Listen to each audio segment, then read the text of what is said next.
In next para, Belinda tickled him. She tickled him unmerciful. Ink, Blink and Mustard, they rudely called him Percival.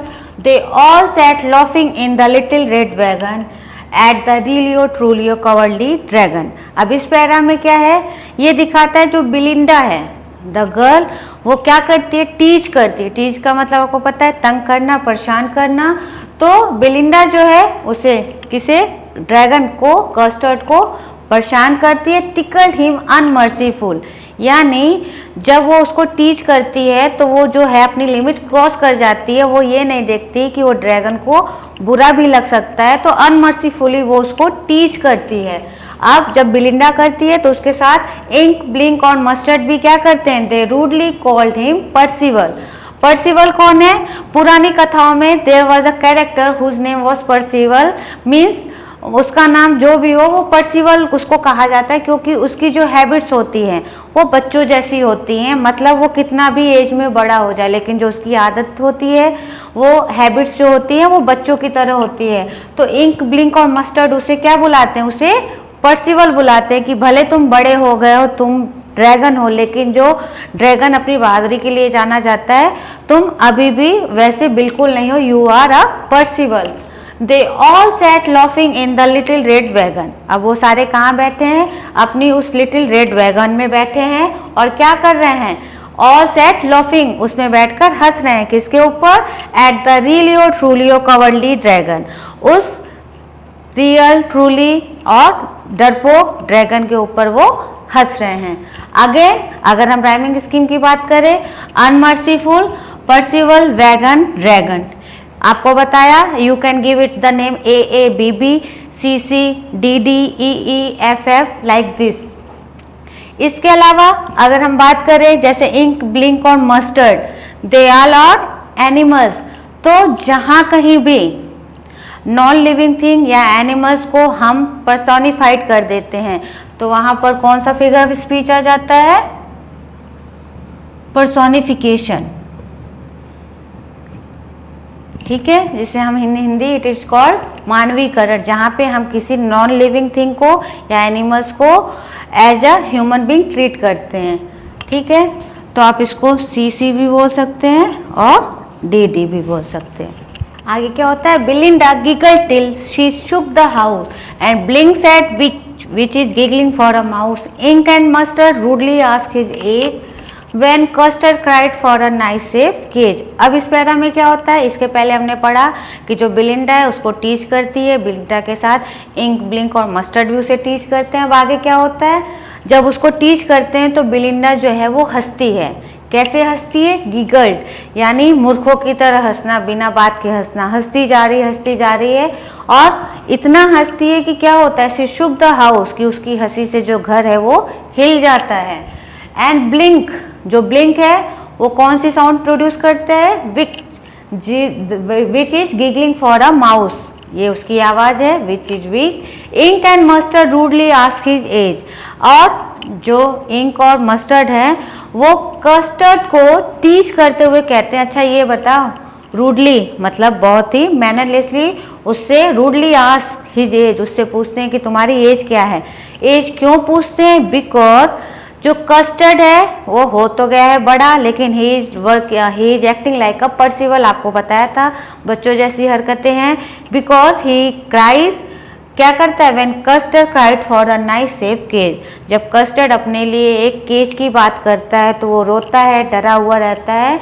तो ink और mustard उसे teach करते हुए पूछते हैं, अच्छा ये बता, इतना बड़ा हो गया है, तुम्हारी एज क्या है, क्योंकि जो कस्टर्ड है वो किस लिए रोता रहता है, he cried for a nice safe cage. Again house with mouse, age and cage. अब यहाँ पे जो आया है वीक, ये क्या है, माउस की साउंड है, दैट्स वाई यहाँ पे क्या आएगा, ओनोमोटोपिया. ये क्या होता है, जहाँ पे कोई साउंड प्रोड्यूस होता है वहाँ पे होता है ओनोमोटोपोइया. ठीक है, अब क्या हो रहा है, suddenly they heard a nasty sound and Mustard growled and they all looked around. Meowch cried Ink and ooh cried Belinda, for there was a pirate climbing in the window. अब क्या हुआ, अभी तक जो हमने देखा उसमें ये कहा गया कि ये सारे मिलके बेलिंडा, इंक, ब्लिंक और मस्टर्ड जो है वो किसको टीच करते हैं, कस्टर्ड को टीच करते हैं। लेकिन अब जो सिनारो है वो चेंज हो गया। क्या हुआ, अचानक से suddenly they heard a nasty sound, नेस्टी that is not pleasant, उन्होंने एक ऐसी आवाज सुनी जो अच्छी नहीं थी। एंड मस्टर्ड ग्रोल्ड, मस्टर्ड जो है वो क्या करता है, गुर्राता है। And they all looked around, और उन्होंने अपने चारों ओर नजर घुमाकर देखी। म्यूच क्राइड इंक, इंक कैसे बोली, म्यू और आउच, तो नया वर्ड बन गया meowch, cried Ink. And oh cried Belinda, Belinda ने कहा ओ, वो चिल्लाई। फॉर देयर, क्योंकि there was a pirate, pirate कौन होता है, लुटेरा। उन्होंने क्या देखा कि एक जो लुटेरा है वो कहाँ से आ रहा है, climbing in the window, winda that is window, वो खिड़की से चढ़ते हुए एक लुटेरा आ रहा है। तो अब इस सीन में जो पूरा पिक्चर है वो चेंज हो गया। अब सबका ध्यान कस्टर्ड से हटके उस पायरेट की तरफ आ गया। अगेन अगर हम पोएटिक डिवाइस की बात करें, sound with crowd around Belinda and winda. अब आपने देखा जो पोएट है उसने वर्ड्स, शब्दों को चेंज किया है, विंडो की जगह विंडा, म्याउच, आउच। तो जहाँ पे पोएट को ये राइट होता है कि वो वर्ड्स को अपने अकॉर्डिंग चेंज कर ले to produce some harmony in the poem, तो उसे हम क्या कहते हैं, पोएटिक लाइसेंस बोलते हैं। इसके अलावा म्याउच एंड ओ, अभी पिछले पैरा में भी आपको बताया जहाँ पे कोई साउंड प्रोड्यूस होती है तो वहाँ पे क्या हो जाता है, ऑनोमोटोपिया। क्लियर। आगे क्या हो रहा है, pistol in his left hand, pistol in his right, and he held in his teeth a Cutlass bright, his beard was black and one leg was foot. It was clear that the pirate meant no good. अब क्या है, pirate जो है वो खिड़की से चढ़ के उनके कमरे में आ गया। अब जो पायरेट है उसके बारे में डिस्क्राइब किया गया है। अब क्या कह रहा है, pistol in his left hand, उसके लेफ्ट हैंड में भी पिस्टल है, पिस्टल इन हिज राइट, उसके राइट हैंड में भी पिस्टल है। And he held in his teeth a Cutlass bright, और उसने दांतों में क्या दबा रखा है, अ कटलास ब्राइट, ब्राइट मीन्स चमकीला, कटलास एक छोटी जिसे हम क्या कहते हैं, कटार कहते हैं, कटारी जो तलवार से छोटा होता है, उसके एजेस क्या होते हैं, घुमावदार होते हैं। तो उसने अपने दांतों के बीच में एक कटार दबा रखी है। हिज बियर्ड वॉज ब्लैक, उसकी जो दाढ़ी है वो कैसी है, वो काली है। वन लेग वॉज वुड, और उसके एक पैर जो हैं वो लकड़ी के हैं। इट वॉज क्लियर, और उसको देखकर इतना तो क्लियर था, that the pirate mean no good, कि जो लुटेरा है, जो पायरेट है, वो किसी अच्छे मकसद से यहाँ नहीं आया है। अब पायरेट आ गया, उसको देख के सारे लोग क्या हो गए, घबरा गए, डर गए। तो अब इसमें ये बता रहा है किसने क्या क्या किया। Belinda paled and she cried help help, but Mustard fled with a terrified yelp, ink trickled down to the bottom of the household, and little mouse blinked strategically mouse hold. Pale became pale through fear, डर के मारे चेहरा जब पीला पड़ जाता है तो हम कहते हैं pale. Terrified, frightened यानी डरा हुआ. Strategically, जहाँ पे हम कोई प्लानिंग के साथ कोई काम करते हैं तो with a specific purpose. Elf, a sharp cry, trickled, went slowly. तो अब क्या हो रहा है, पायरेट आ गया, बिलिंडा उसको देखकर डर जाती है, तो वो डर के पीली पड़ गई और उसने चिल्लाया, हेल्प हेल्प, कोई आओ मुझे बचाओ। बट मस्टर्ड, अब मस्टर्ड क्या हुआ, fled with a terrified elf, वो भी चिल्लाते हुए डर के मारे बहुत तीखी आवाज निकालते हुए वो वहां से भाग गया।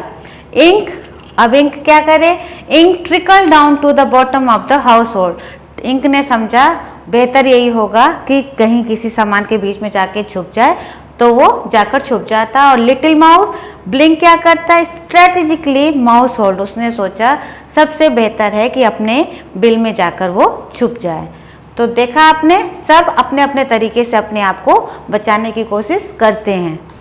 अब सिनारो जो है वो पूरी तरह से चेंज हो गया है। क्या चेंज हुआ, अभी तक जो ये दिखाया जा रहा था कि जो कस्टर्ड है बहुत डरपोक है, वो हमेशा रोता रहता है कि उसको एक नाइस सेफ केस दे दिया जाए, इंक विंक और ब्लिंक जो है उसका मजाक उड़ाते हैं, बिलिंडा उसको टीज करती है। लेकिन अभी जैसे ही कौन आया, पायरेट आया, तो सारे दुम दमा के भाग गए। अब जो कस्टर्ड है was real in action, but अब jump Custard snorting like an engine. Pirate को देखते ही जब सारे लोग भाग गए तो कस्टर्ड छलांग लगाते हुए कहाँ आ जाता है, पायरेट के सामने आ जाता है। Snorting like an engine, snorting means forcing air loudly through the nose.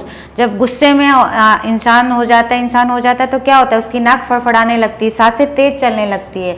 तो यहाँ पे जो कस्टर्ड है वो जंप अप करता है, कूद के पायरेट के सामने आ जाता है और इतनी तेज से वो सांसें ले रहा है, उसकी नाक से सांस निकल रही है जैसे कि एक इंजन, जब इंजन स्टार्ट होता है तो बहुत तेज से धुआं निकलता है, तो उसकी जो नाक है एक इंजन की तरह क्या कर रही, स्नॉट कर रही है। Clashed his tail like irons in a dungeon. Dungeon क्या होता है, dark underground room use as a prison, जिसे हम काल कोठरी कहते हैं, जहाँ एक छोटा कमरा होता है और अंधेरा होता है। तो अब वो क्या कर रहा है, जो उसकी पूंछ है वो ऐसे तेजी से अपने पूंछ को इधर उधर फेंक रहा है जैसे कि वो एक काल कोठरी में बंद हो, और जो आवाज आ रही है वो ऐसी है, जब लोहे को हम इधर से उधर करते हैं तो जो लोहे के खड़खड़ाने की आवाज होती है, तो उसके पूंछ भी जो है वो ऐसे ही क्लैश कर रहे हैं, आवाज प्रोड्यूस कर रहे हैं, with a clatter and clank and a jangling squirm. Squirm क्या होता है, स्क्वीरम का मतलब होता है ट्विस्टिंग मूवमेंट, यानी ऐसे मुड़ मुड़ के घूमना या तेजी से ऐट के चलना। अब जब वो अपनी पूंछ को तेजी से हवा में क्या कर रहा है, लहरा रहा है, तो उससे जो आवाज आ रही है वो क्लैटर और क्लैंकिंग है और जैगलिंग है। आपने देखा होगा जो लोहे की चैन होती है, तो जब उनको हम उठाते हैं या कहीं वो तेज से टकराते हैं तो उनमें क्लैटर की आवाज होती है। तो यहाँ पर भी जो कौन है, जो कस्टर्ड है वो गुस्से में आ गया है, और गुस्से में जो उसकी पूंछ है वो हवा में इधर उधर लहरा रही हैं, और टकराते हुए वो क्लैंकिंग कर रही हैं, क्लैटरिंग कर रही हैं और जैगलिंग कर रही हैं। He went at the pirate, और वो सीधे गुस्से में तमतमाते हुए कहाँ जाता है, पायरेट के पास जाता है। Like a robin at a worm, ठीक उस तरह जैसे एक रॉबिन चिड़िया होती है जो वर्म को, कीड़े को देखते देखते ही उस पर झपट पड़ती है, उसे बचने का मौका नहीं देती है, ठीक उसी तरह जो कस्टर्ड है वो पायरेट के सामने पहुंच जाता है। अब अगेन अगर हम राइमिंग स्कीम की बात करें तो क्या है, engine with dungeon, squirm with worm, ठीक है। उसके अलावा again like an engine, snorting like an engine, तो लाइक आया है, आपको पता है जहाँ पे लाइक और एज से कंपेयर करते हैं वहाँ क्या हो जाता है, सिमिली हो जाता है। अगेन यहाँ पर भी है like a robin at a worm, simile.